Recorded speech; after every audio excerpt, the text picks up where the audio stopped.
Excuse me ভাইয়া, এটা আমার সিট। সত্যি? সত্যি? প্লিজ বসুন।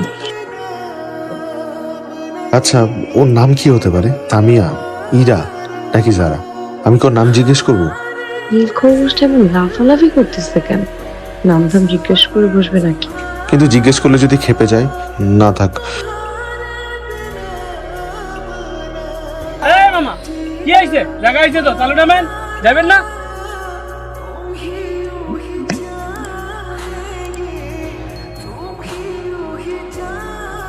ও হচ্ছে আমার বড় মেয়ে শাওন, ওকেই আপনারা দেখতে এসেছেন।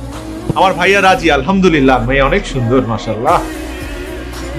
আপনার ছেলেকেও আমাদের অনেক পছন্দ হয়েছে ভাই সাহেব। আলহামদুলিল্লাহ। আব্বু, তোমার ছেলে এই কাজটা ঠিক করছে?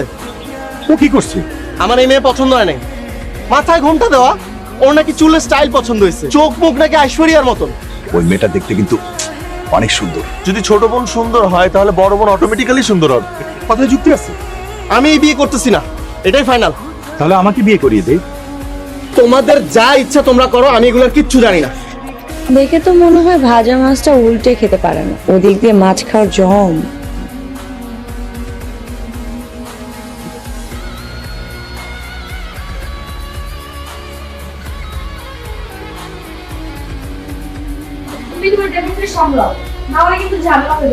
কেন দেবর আবার কি করলো? মজা করছি না আপু, আমি সত্যি ব্যথা পেয়েছি। কিভাবে ব্যথা পাইলি? কোথায় ব্যথা পাইছো? ওমরে ভাবি, তাকে বলে দেন যে ক্ষতিপূরণের জন্য রাজপুত্র প্রস্তুত। রাখাল না রাজপুত্র, সময় হলে বুঝে পাবে। অপেক্ষায় থাকলাম। তাহলে আমিও থাকলাম, দেখি দুজনের মধ্যে কে যেতে। ভাবি, গেলাম। ঠিক আছে।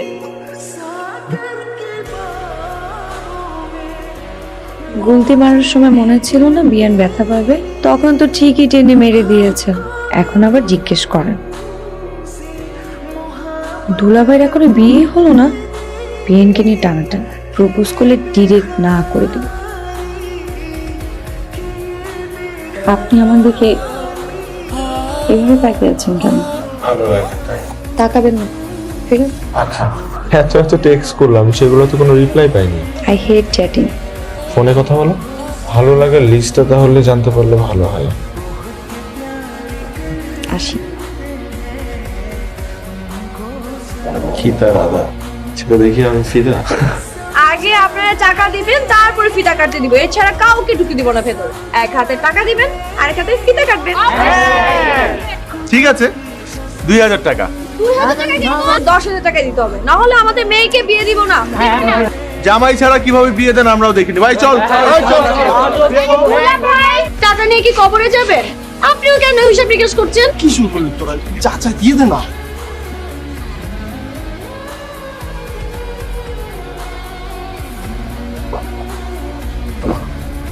আপনার সাথে একটু কথা ছিল। আমার তো সময় নেই, যা বলার তাড়াতাড়ি বলেন। লাইফে না আমি চিটার, বাটপার, ফাপড়বাজ, পকেটমার অনেক ধরনের মানুষ দেখেছি, তো আপনার মতো এক পিস জুতা চোর আমি কখনো দেখিনি। এটা কি অপমান ছিল নীল খরগোশ? ভালোবেসে ফেলেছি আপনাকে। একটা ভয়াবহ সুন্দর জীবন কাটাতে চাই আমি। প্লিজ অ্যাকসেপ্ট মাই লাভ। বেআইন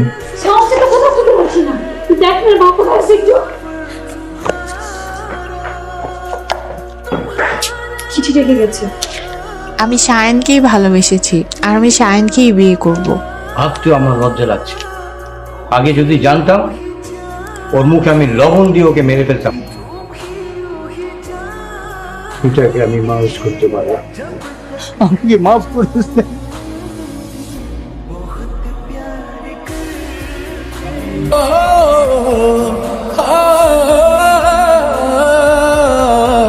কিরে, তোর মন খারাপ?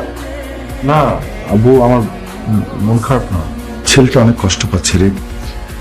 সারাদিন চুপচাপ বসে থাকি, কারোর সাথে কোনো কথা বলে না। এগুলো কথা বলে তো কোনো লাভ নেই, যা আবার তো হয়েই গেছে।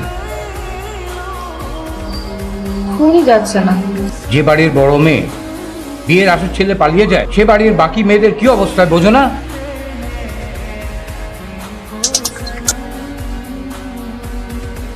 হ্যালো, আমি শ্রেয়া বলছিলাম, দেখা করতে চাই আপনার সাথে, আমার কিছু কথা আছে। দেখছি।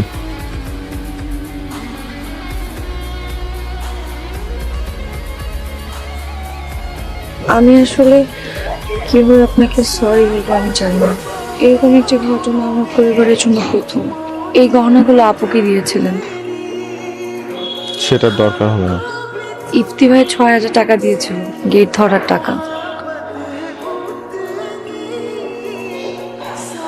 আপনার আরেকটা জিনিস আমার কাছে রয়ে গেছে। আপনি ফুল দিয়ে আমাকে আপনার ভালোবাসার কথা বলেছিলেন, তাড়াহুড়ার মধ্যে গোলাপটা ফেলে রেখে এসেছিলেন।